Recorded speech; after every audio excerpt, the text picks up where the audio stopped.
You're tuned in to RBLR, the home of Tampa Bay's RBLR Sports. 4 seconds left. In front. Happy moment. The Tampa Bay Lightning have won the first Stanley Cup.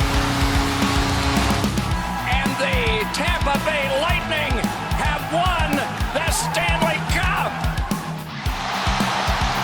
Lightning strikes twice. The Tampa Bay Lightning win their second straight Stanley Cup.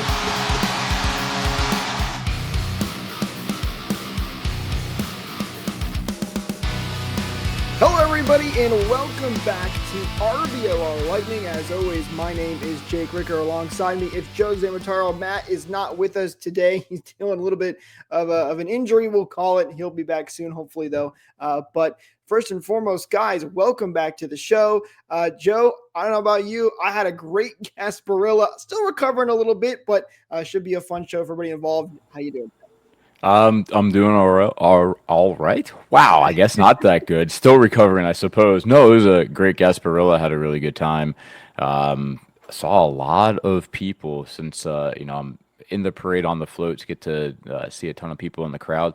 There was a surprisingly high number of Lightning Gasparilla jerseys that I got to see, and it was really cool just seeing the overall number of fans that actually did buy Gasparilla hats and other merch to go along. So it was pretty cool, even from the standpoint of just being a Lightning fan. Yeah, Joe's beard's still looking good from the pirate. You get to enjoy the pirate look even after Gasparilla. Well, we still have the night parade to go, which is true. in 2 weeks. That's when it'll peak, and then I have a feeling it'll probably all go away pretty quickly. I still got my, this is from a couple years ago. I got a Lightning Gasparilla shirt on here, the blue one that they came out with that I do like very, very much. But you're right. I did see a couple of Lightning Gasparilla jerseys out there. I know the reaction to them was very mixed on what people thought of them. Some people loved them. Some people just didn't like them at all. It's kind of the reaction you get from those Gasparilla jerseys sometimes. I was surprised the Lightning, this was for those that maybe don't know, Lightning did release Gasparilla jerseys. They were an exclusive STM thing. They were not released to the public. STM's got an email about them, and then people posted some pictures online, and it kind of spread like that. But there are Gasparilla jerseys out there. They're just STM exclusive. The cool thing about it, I think, is they're almost treating it, like we'd have the special warm-ups on certain nights, and they'd kind of change, and they're doing that, it seems like every year now with the Gasparilla jerseys. They sell well, and they have a slightly revised look every season, so it allows you to buy some new merch and still look fresh in your Gasparilla-inspired Lightning gear. Lisa says that they were weird. They were on the road for Gasparilla. You're right, because normally I do have a game here in Tampa on that Saturday, which we'll get into in this episode. Of course, we're going to recap all those games this week for you guys.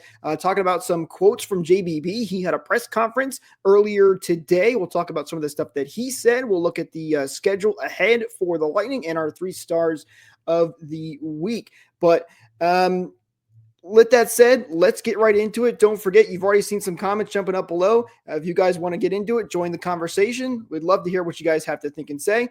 You can follow us on social media at RBLR Sports and at RBL Lightning so you don't miss out on these episodes live if you want to join that conversation. All right, let's start with JBB in his press conference today. Joe, I don't know how much you saw of it. Gabby Shirley was posting a couple of the comments out there from his press conference today, and there's 3 quotes that she posted that I want to kind of focus on. First one, and Eureka can put this up on screen for us. So it's a long quote. JBB kind of rambles a little bit, but we'll put it up on screen if you want to see the whole thing. This one was about Isaac Howard and how well he's been doing. Howard right now, I believe, is still leading the NCAA in scoring. He's been doing really, really good. And JBB basically acknowledged all of that and how well he's been doing and how much of a better player he's been coming. Just nice to see that, a GM like JBB, who's very busy, checking in on his prospects, and Isaac Howard's getting that recognition. Yeah, I didn't see the press conference. I was kind of waiting for us to discuss it here rather than jumping into the middle of it. But reading that quote, looks like he's progressing quite nicely then, and JBB being impressed with it, his increased size, his increased two-way skating from what I was reading in that, and just the fact that he's got more pop in his step. That's definitely exciting, knowing that we've got a prospect in the pipeline that hopefully could make a real impact here in the next season or two coming up soon. It seems like his move, because he's with Michigan State now, paid off to help him out, which is a good thing. Sometimes the change of scenery can really help a guy out, and Isaac Howard has been excelling. So like to see that from him. A couple of comments here quickly too. Got to sign Howard. I think he'll want some sort of guarantee though.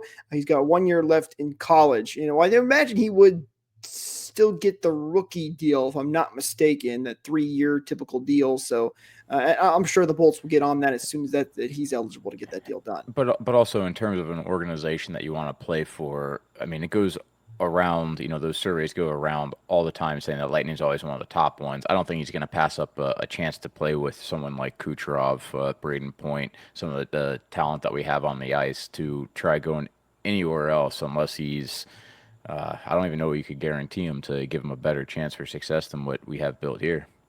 I 100% agree with you. He was on the Bolt Report. We had him on a little while ago, and we interviewed him. And one of the players he talked about wanting to definitely play with is Nikita Kucherov. Now, it doesn't come much of a surprise. Everybody wants to play with the great Nikita Kucherov, but hopefully we'll see him soon. I don't know how long it's going to be. It's probably still another couple of years. But it's exciting to see that JBB has noticed him and he is doing well down there in college. Quickly, a comment here too from Beverly as well. Did JBB mention if Crozier is coming back with Lilleberg out for 2 games? I did not see anything specifically on Crozier from the press conference, but I would expect Crozier will be back. He's been up and down all week, getting to play games in Syracuse and with Tampa, and with Lilleberg out 2 games, which we'll get to that suspension when we go over the Detroit game. I would expect Crozier to stay up. He did talk about J.J. Moser and his potential return, and basically said, this is still an ongoing process, hoping around the 4 Nations. We don't know exactly when, but he's getting there. So JBB did talk about J.J. Moser, who's been a big help for the Lightning. But the other quote I want to get to is the one about the trade deadline. Now, the trade deadline, still a little bit away, but JBB had some things to say about that upcoming. And this is essentially what he said every single year at this time, where when he was asked about if the Lightning are going to make some moves, he said, maybe yes, maybe not. If it's out there, we'll do it. If not, not too much to worry about right there. This is something, again, he has said year in and year out. So no really big surprise there. But again, he said that he is prepared to make a move. If there's a move out there that'll make this team better and have a better chance of winning a Stanley Cup, we are going to make that trade. So little bit of time to see how this all plays out. But nothing really new on the trade front even though JBB did already make a move, the Lightning did make a small trade. It was basically a prospect swap with the New York Rangers. Well, I think there's, when we were doing the math, about $4.5 million of projected cap space come trade deadline. So there's not a ton of assets that the Lightning have that they can give up, unless you're talking about moving a piece like Geeky. I was talking with some other guys as to some potential moves that can be done, and it's kind of hard with the position that the Lightning are in. But $4.5 million is a decent amount. So, I think in the next couple of weeks here, we can start sort of seeing the moves that other teams are making, and then I can start to kind of look towards what we think the Lightning will be able to do. And I think that'd probably be a pretty good show for us to to have in the coming future, especially with some input from people in chat and commenting on the videos. Usually you see the Lightning make about 2 trades per year ever since 2019. That's kind of what JB has done. It was Goodrow and Coleman in 2020, Savard in 2021. Hagel and Paul were the big ones in 2022. Jeannot and Eyssimont in 2023, then Dumba and Duclair in 2024. So it is JBB's MO to get involved in the trade deadline, and the Lightning have been linked to a couple of players out there. So we'll see when that time comes. Daniel just said in the comments too here, 39 days till the trade deadline. So it's actually, a little bit closer than you think. Still a little bit of time, month away. A lot can change for teams on whether they're going to be sellers or buyers. And that's what JBB mentioned in that quote as well, saying that They don't really know yet who's going to be those teams that are looking for those future assets, but we should start to see that more as we get closer to that trade deadline spot.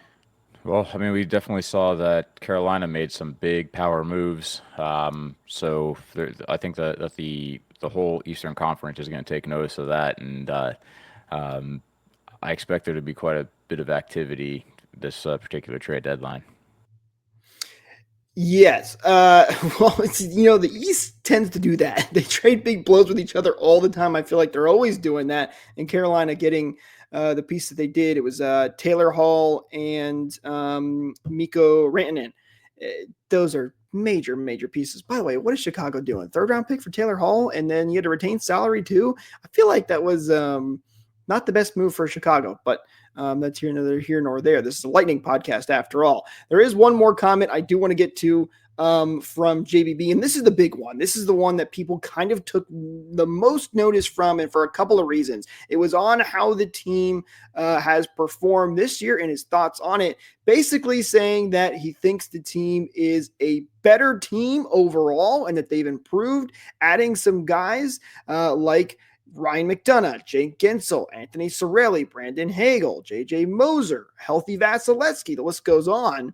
But the big one from this quote was saying that, he thinks the team effort has been fantastic, that there hasn't been a game where they really didn't show up. And that's the one that's kind of gotten taken the most and put on social media. And it's kind of bad timing for JBB because he just had this tough week-long road trip, which we're going to get to shortly here. I don't know, Joe. Listen, I agree. The team is better overall. There's no denying that. If you look at some of the stats, and I have some numbers which we can go look at in just a second, the team is absolutely better. But I think there's been a couple of games where the effort hasn't quite been there.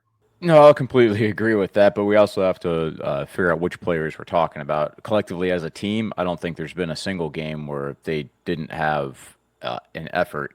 It's just most notable because we're, like, once again, really top-heavy, that if you have a night where Braden Point happens to sleep in or Nikita Kucherov basically takes it off, we start to really, really, really struggle. And when you have one of our top guys struggle, this team doesn't quite seem as resilient as in years past. If Point isn't in a game, for instance, if Kucherov is making really bad plays, if Hedman is shooting into shin pads or makes a bad pinch, and God knows if Vasi's off, then this team kind of has a lot of trouble overcoming those things. Outside of that, you really do see, I think, the bottom guys, they work hard. I mean, Eyssimont is always flying down the ice, trying 110%.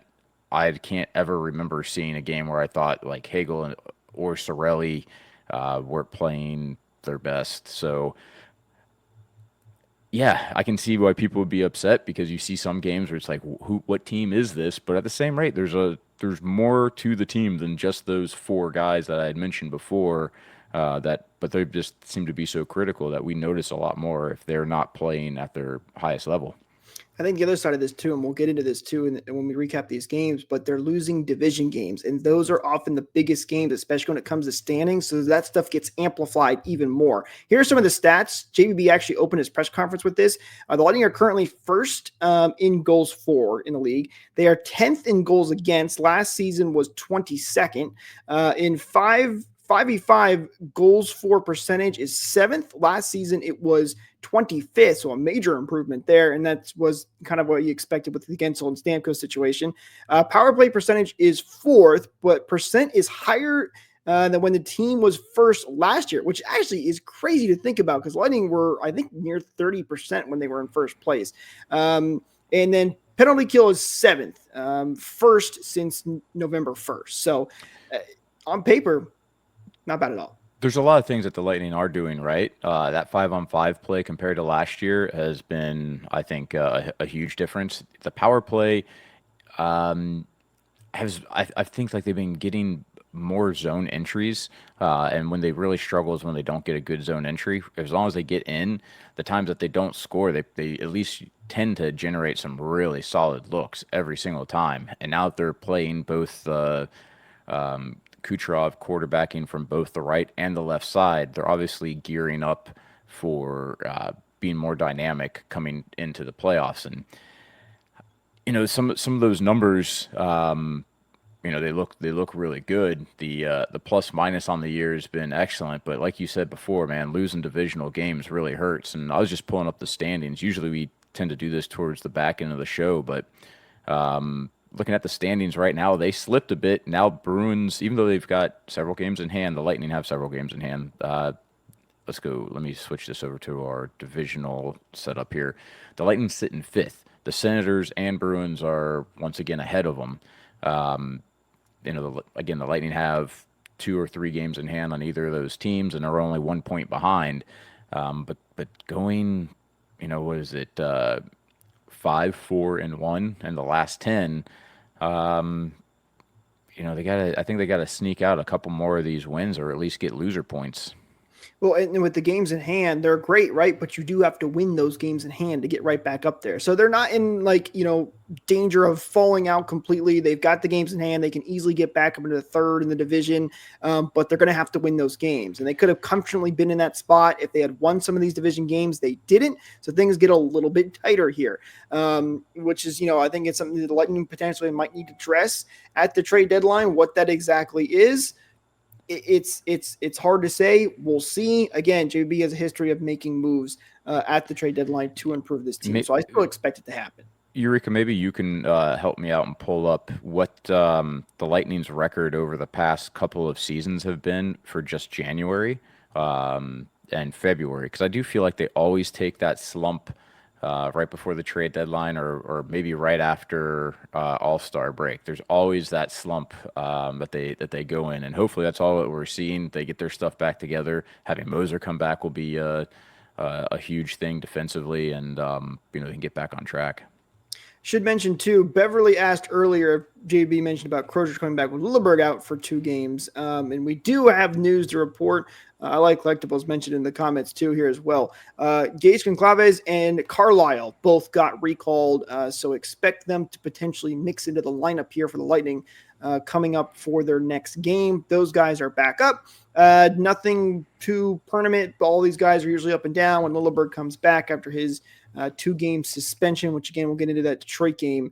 But those are the 2 that are coming up right now. So expect them to make some impacts here for the Lightning now back here at Amalie Arena, starting tomorrow against the Chicago Blackhawks. So just wanted to mention that those are 2 guys that have been called up. So it looks like it's going to be Carlisle, at least on the defensive side of things. It's going to get the shot here for the Bolts.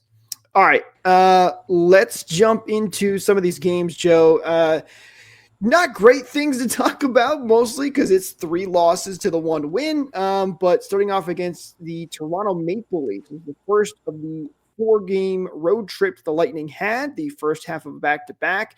It was not Andrei Vasilevsky in net for this game, which did surprise some people, but Jonas Johansson, who got in net. Vasilevsky had struggled against the Toronto Maple Leafs in games past. And, you kind of look at this game as it was better than the last couple times the Lightning had played the Leafs, but the Leafs still very much controlled this game. The Lightning were down. They came back they made it a 4-3 game, a 1-score game in the third period, but could just never find that equalizer and could never tie this game up. And Toronto wins it 5-3 after scoring a late one. It looked to me like it was a game where the Lightning just made mistakes, and those mistakes were ones that Toronto capitalized on. If you give Austin Matthews a partial breakaway, you expect him to score more often than not. I'm sure people are going to label me a JJ apologist at this point, but look at all 4 of the goals that went in against them, and maybe Vasi, could have been a little bit better, but there's a reason why Johansson in net in this one. Oh, you're talking about for the previous games. Yeah, so, maybe Vasi could have saved 1 or 2 of these, but Johansson, there's a reason why he is a backup goaltender, and that's because he's not going to make the saves that you don't expect him to make. One-on-one with Matthews, what can you do? There were 2 more where there's a guy wide – I think there was 2 more with a guy wide open in the slot that beat him, and then 1 more that was just a complete screen, if I'm not mistaken. But either way, it was really bad defense, and a couple of those were straight up off of turnovers or just bad reads. And if the Lightning didn't make those mistakes defensively, I thought that JG made some amazing saves, especially in the first period, to keep the Lightning in it. It really hurts when you get burned making a mistake, the other team capitalizes versus them, outworking you. It's kind of a self-inflicted wound. Well, defensive breakdown is the word I'm going to use throughout this whole week. That's what happened to the Lightning multiple times. The second goal the Toronto scored, Matthew Nyes just slipped right past the entire defense. That's really tough on Johansson to stop. The screen you mentioned, Joe, that was also Matthew Nyes right in front of the net. He got a rebound, easily put it in. And then, of course, you had the empty net goal as well. So, it was positive to see that they were playing better. They were able to score some goals. Nick Paul had 2 goals against Toronto. Where have we seen that one before? Nick Paul scoring 2 in Toronto. But unfortunately, the defense just wasn't there. And, if you're going to put up 5 goals against, that's really, really tough to beat out every single time in those offensive shootouts. Absolutely, and it is kind of funny that we were talking before the game in the podcast that what the over under we kind of thought this one would be, and I think our number was 7, something like that we were saying there would be 7 goals, and then through two periods there was 4. So we were thinking that there wasn't going to be a high scoring game, and then the sure third period enough, happened. then the third happened. Yeah, a lot more goals scored in the third period, and the over does hit. So, congratulations if you took the over in that one. It did go success, not in the Lightning's favor, but the over did hit in that game. So, Lightning get done with Toronto, 5-3, tough loss, but then they head right to Montreal, again, on the back-to-back. So, a late night traveling, they get into Montreal, Vasilevsky in net for this game, and the Lightning lose this one by a final score of 3-2. And this one, I would say, a tougher pill to swallow, Joe, because the Lightning were up 2-0. Up 1-0 after the first period. Then Jake Gensel scores early in the second period. Things are looking good for the Lightning. And then in the span of a couple of minutes, Lightning quickly fall apart. Some big defensive breakdowns again. Montreal ties the game and then eventually scores late in the third period. And the Lightning can never get that equalizer, but a tough game to lose, especially after going up 2-0 in this game. It was I thought a pretty decent start for the Lightning, and that they were controlling play for a while. But then, man, that the power play goal from Slafkovsky from no angle, and Vasi was hugging the post, but somehow just had a hole somewhere, and it went in from on the short side, which is not something that you expect Vasi to give up. But it did seem like that was one of those goals that kind of changed the momentum. It gave Montreal confidence, and then what was it? 2 minutes later, there's a defensive coverage breakdown, and a puck went straight to a guy wide open in the high slot for a one-timer that there's no way Vasi could have reacted fast enough for. The Lightning kept battling in this one, though. I mean, if you're going to say one game that the Bolts battled really hard, I thought they tried to get back. They just didn't get the puck luck. They hit some posts. They had some opportunities. Montembeault made some ridiculous saves. And then there was that, how late was that one? I was like with a couple minutes left, 2 minutes left. Another kind of defensive coverage breakdown for a one-timer to beat Vasi, and that was all she wrote. Let's give credit where credit is due. Montembeault, man, that guy a couple of times now has done very well against the Lightning. It's been kind of annoying, but yeah, he played it. He played a very solid game. You look at the stats. Lightning had 35 shots on goal to Montreal's 22. Face-offs, they led in that 50 to 49% close, but the biggest one here too, the power play. Lightning power play goes 0 for 4, whereas Montreal goes 1 for 2. So able to capitalize on their chances. Lightning quite couldn't do it. Can you attribute some of that to being on the back-to-back, guys being a little more tired, possibly. And listen, the power play is not going to work every single night, even when there's a reason even the number one power play in the NHL, those usually the high teams on the power play usually are like 32, 30, 28%. That's not a lot of goals on the power play, even the best team. So you can't rely on that every single night.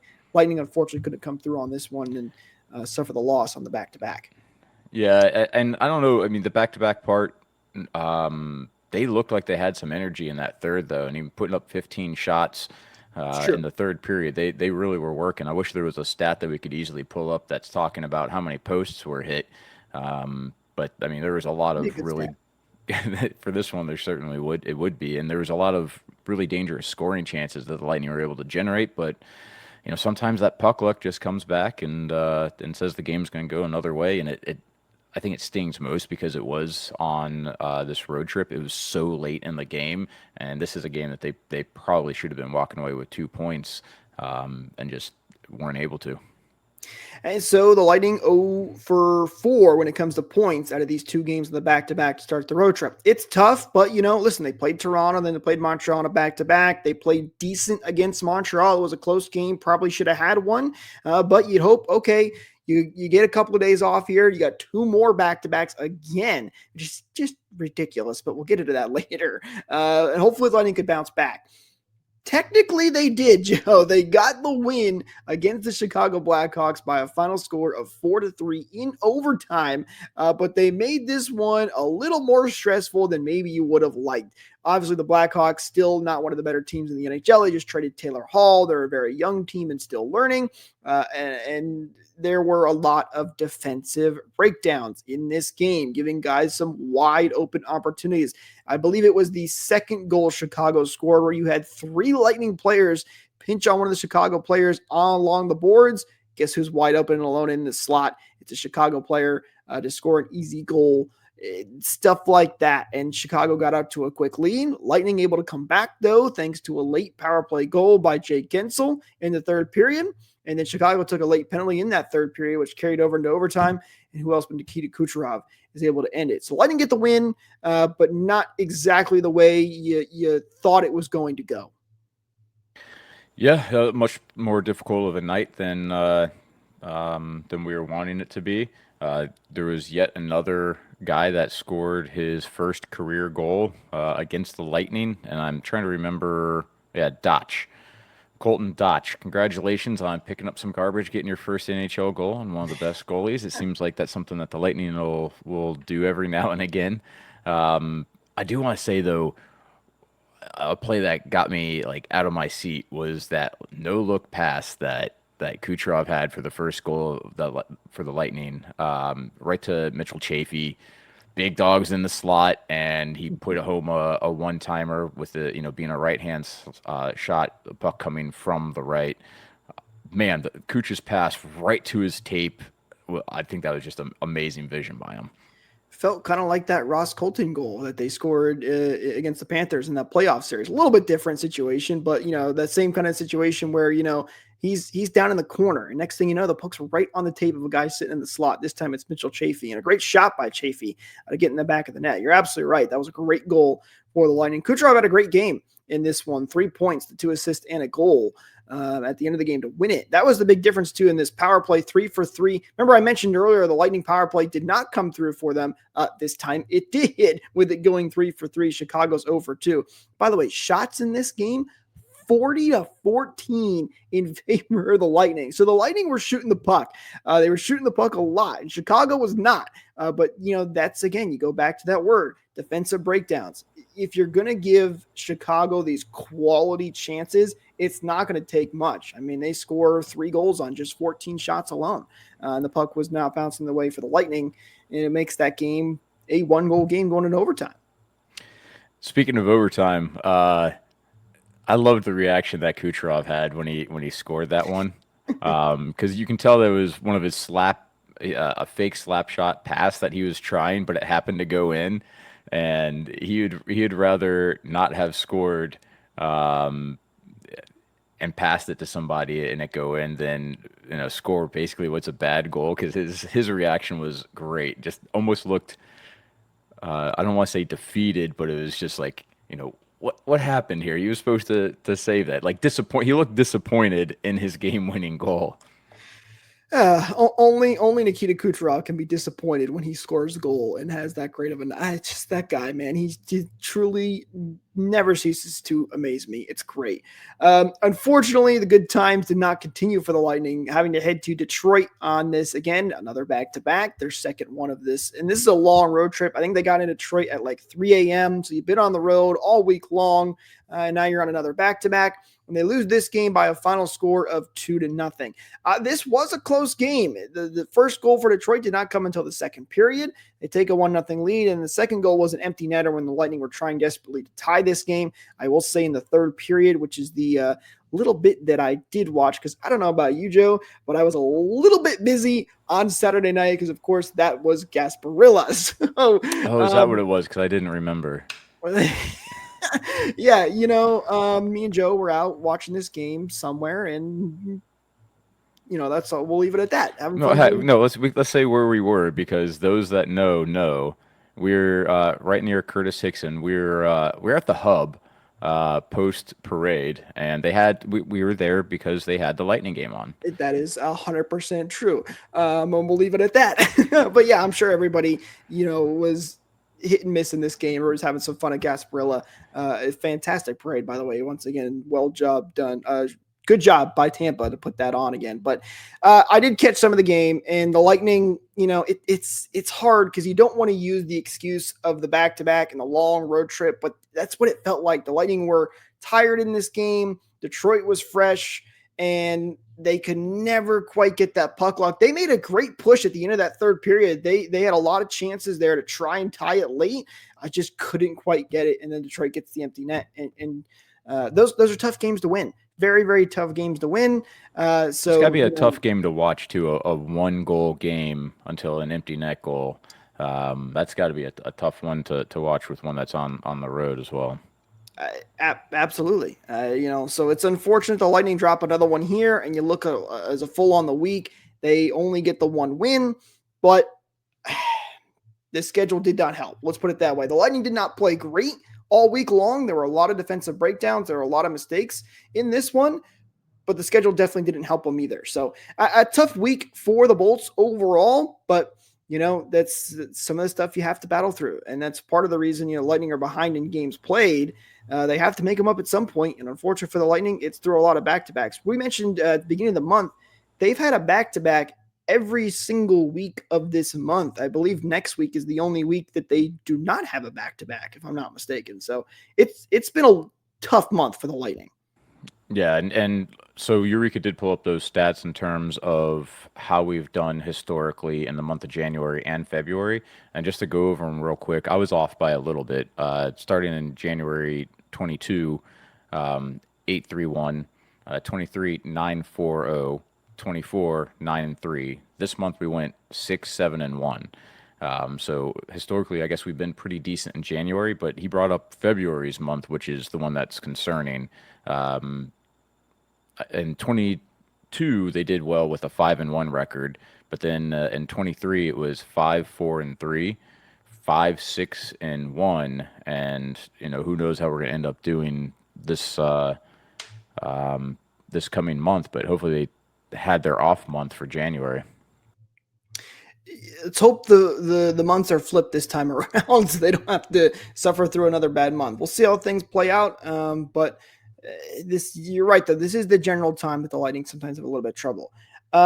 Let's go to our 3 stars of the week. Joe, a little bit of tough week to pick out some of the stars, obviously, because a lot of guys' stats did not look great. You only had the one win, so that makes things a little more difficult, but I still think we picked out a couple of good ones here. Our third star of the week goes to a guy who wasn't on the score sheet a ton, but, he was out there hustling. It felt like every shift, making an impact for the Lightning, and that is Mikey Eyssimont. He had 1 assist on the week for the 1 point and was in even when it comes to the plus-minus in that category. So Mikey Eyssimont here gets the 3rd star of the week. And he was grinding all week long. Man, the number of wraparound attempts that he tried was absolutely insane. He tried it over and over and actually did convert, because I think it was Gensel that buried the rebound on one of his wraparound attempts. But he always goes in there and plays with a lot of heart, and I thought it really showed in this downturn of a week. It's nice a lot of the times because Mike Eyssimont is a guy you can rely on even when things aren't going great. He is looking good, almost as good as you can look if you head over to shop.rblrsports.com and check out some of the awesome team-inspired merch that we got over there for you guys. Lightning, Rays, Bucks, Rowdies, you name it. And the best part is for all of our viewers hanging out with us today, you can use code BOLT to get 10% off your order. Links, as always, are in the description below, so be sure to go check that out and pick yourself up some awesome merchandise. All right. Before we go to the number 2 star, something that we did miss on the Toronto game that I did have in my notes, but I skimmed over it. The attempted Michigan that Austin Matthews and got stuffed by Johansson. Man, what a great job for Johansson to get tall and seal off the post on what could have been a highlight reel goal for a long time. That would have been a tough one to watch as a Lightning fan, seeing that one, because you're right, it would have been on the highlight reels. And I don't even think Johansson knew. I mean, he 100% that he saw it out of the corner of his eye, that he picked it up, because he picked it up fairly early. Saw it. Mm-hmm. And he got up high and he made a great save. You're 100% right. I'm glad you brought that up because it should be mentioned. That was a great save by Johansson. Kept, the Lightning have a history of keeping certain guys off a big milestone or big goals, I should say. It was, who was it that stopped Matthews from scoring 60? Matt Tompkins the last time. So Tompkins and now Johansson denying Austin Matthews. And there you go. Comment here quickly too from LA Collectibles. Wraparound goals needs to be on the stats just for Mikey Eyssimont. I love that. There should be some fun stats out there for guys. Give me a fun stats section. I would love that. All right, time for our number 2 star of the week. This one is a guy who, showed up pretty good offensively, especially for being a defenseman. And that's none other than the captain himself, Victor Hedman. He gets the number 2 star of the week. He had 4 assists. Very nice for him. Was a -2 on the week, but all things considered, actually not that bad when you consider how tough of a week it was for the Lightning when it comes to the goals again. So Victor Hedman gets number 2 star of the week. Yeah, I didn't realize this. He, didn't really take much he's not one that, takes a lot of penalties, but he didn't take but 2 minutes this, in this span. And when you're playing with teams that it could be really easy to do against someone like Toronto, when you start getting running around in games like did happen a little bit for Montreal, it's easy to take some penalties. But he's been really disciplined this year, which is a great thing. I certainly would have thought that he would have been worse on his plus minus based on a couple of the mistakes. But when you're driving offense as well, he was a big part in making some key assists. And did he get the secondary assist, or at least one of the assists on the game-winning goal for Chicago? I believe he did. Yeah, he was a primary assist on the overtime game-clinching goal too. Yeah, you know what? His offense showed up, and that was huge. It kept a lot of these games close. Didn't quite get what they wanted, I'm sure, as a whole defensively wise, but his offense and some of his defense gets him the number 2 star of the week. So the number 1 star, though, this was an easy pick, I think. It's a guy, he can really just do it all. It's pretty darn impressive. It's Nick Paul, who gets the 1st star of the week. He had 3 goals and was a +1. I believe, actually, if I'm not mistaken, I'm going to double check real quickly. Yes, he was the only player on the Lightning this week to be a positive plus-minus. So Nick Paul really having a fantastic week. His best was probably the Toronto game where he scores 2 goals, but nice to see him getting into full swing here. He was one of the big acquisitions for the Lightning back along with Brendan Hagel in 2022, as we mentioned earlier, and he came through this week. Yeah, and I thought he was probably his best game was against Toronto, I think. And, he got a power play goal in that one. He was just all over the place. He definitely had a moment to shine, if you will, and playing some big minutes. When he's on, that really does help so much with the other players. And he's had a couple of weeks where he hasn't looked his best. I don't know if it's being tired or losing a little bit of confidence, but this week he played significantly better. He had 5 shots in that Toronto game. That's a big deal to be able to get open in order to generate those opportunities. And I hope that we're going to see a even better player in the back half of the season now. That would be great. Really help out the Lightning, especially with this little bit of mini slump they're in. Good to see Nick Paul getting moving. Comment here from Beverly. Thank you for reminding me because I did forget. She asked, what did I miss for the Lilleberg hurt? Suspension times 2. So yes, Lilleberg was suspended for 2 games for his hit on Comper in the Detroit game. Joe, I don't know. Did you see the hit that Lilleberg had in the Detroit game? Yeah, it was. I think it's literally the exact type of hit that they're trying to eliminate from the game. I'm not surprised that he got it. He's a good player to hit, but this was, I think, not his best judgment call. It was a guy going across basically across the blue line, makes a pass, and the guy watches his own pass. Then Lilleberg hits him from the blind side and primarily targets his head. It's, I think, by the book, exactly what they're trying to get rid of because it's a very dangerous play. And it was also kind of late. It was a little bit. What's that? You don't think it was late? It was definitely. Yeah. Late. No, it was. Yeah. So, not a great hit. Do I think that he's a dirty player? He's a really heavy hitting player. But I think that's one of those ones that he's going to want back and wish that he didn't do it. He'll serve his time, and hopefully he'll be smarter for it. It was 100% a late hit. I'm not surprised he got suspended. I think I was a little surprised that it was 2 games because I don't think Lilleberg's been suspended before. I could be wrong on that. But the way you described him as being a heavy hitter, I think is a great way to say it. Like, he throws those big hits. And if that hits on time, it's still higher at the head area, which is a little bit iffy, but it makes it the lateness on top of the higher area hitting to the head is what made this combined a bad hit. And open ice blind side as well. Yeah. And I don't know that it does have any sort of impact as terms of how long his suspension is, but he did get a game misconduct for the cross check to the face of the player, 2-3 weeks ago. That's right. Can't quite remember. I don't know if that goes into figuring out the suspension length at all, but I mean, that is something that they would take note of and probably want to stop these sort of things before he turns into a player that they actually have to worry about hurting guys on the ice. And you never want to see that, of course. You don't want guys like that on your team. It's not a great thing. It's not a great look, and it hurts the team when guys like this get suspended.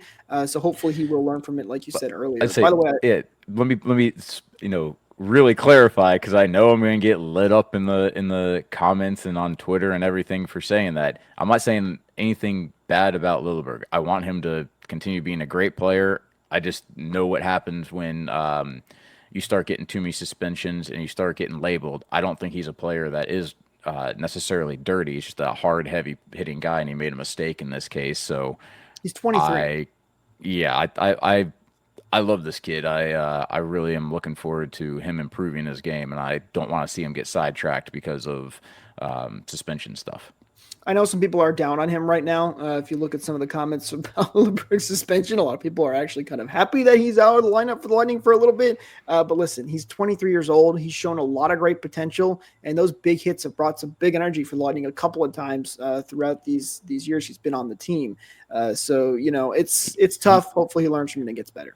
He has exactly right now 1 season of games played, 82 games played in his entire career. So he's got, and defensemen develop later by nature, because it's a different spot you have to be a little bit smarter for. So he's come a long way, but he's got a long way to go still, and I think he's doing all right. Beverly asked if he is a target now. I don't think he's I believe you're asking like if he's gonna, when he comes back, or guys gonna be looking for him.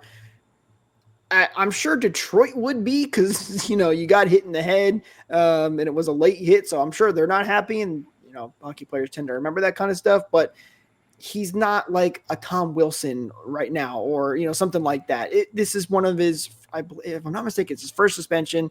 It's not something he does super often. So I think it's kind of a one-off situation. We'll see if that continues. Hopefully not. but I don't think I would say he was a target, though. Yeah, I completely agree with that.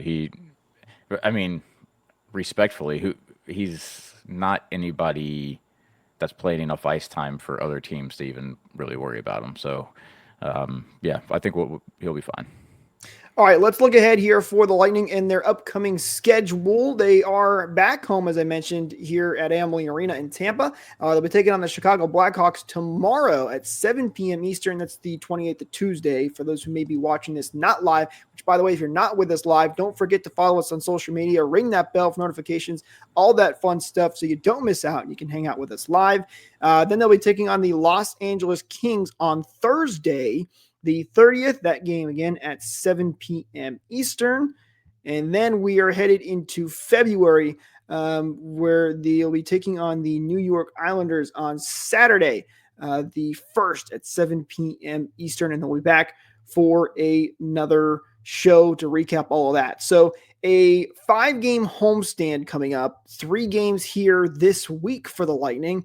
And the nice thing is they're spaced out. They don't have many back-to-backs this time. So round of applause for the NHL schedule makers not throwing another back-to-back on the Lightning here once again. But these are big games, Joe, I would say, because you had a little bit of a struggle there on that long road trip. You've lost some tough division games, but you're back home now. This is your, I guess you could call it a get-right homestand, win some of these games, get out ahead on the points before you have to go back onto the road here again.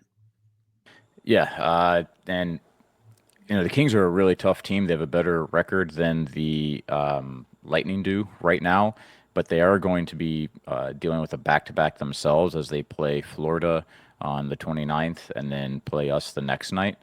I would love to see that the Lightning get kind of back into the groove of things by just basically mopping the floor with Chicago at home. I want to see them put up some big numbers, and then getting really stingy and defensive with their game against the Kings, because the Kings don't allow a lot of goals against. So you have to make sure that you're not giving them the opportunity to go up and then not have the ability to counter. So it's going to be a good week, I think. A weird week, only having the 2 games, a little bit of rest, but this is I'm calling it. This is our crappy month for the season, and this is where we're going to start turning it around. I like where your head's at. I absolutely hope that it does come true. You got the 4 Nations break coming up here very soon, next month in February, late in the month, but big games for the Bolts back at home in front of the Amalie Arena faithful. Guys, I think that's going to do it for us in this episode. Thank you so much for everybody who came in and hang out with us here live. Again, don't forget to follow us on social media at RBLR Sports, at RBR Lightning. Share this episode if you did enjoy it. It really helps us out, and we really do appreciate it. But that's going to do it for us in this one. We'll talk to you guys next time. Go Bolts!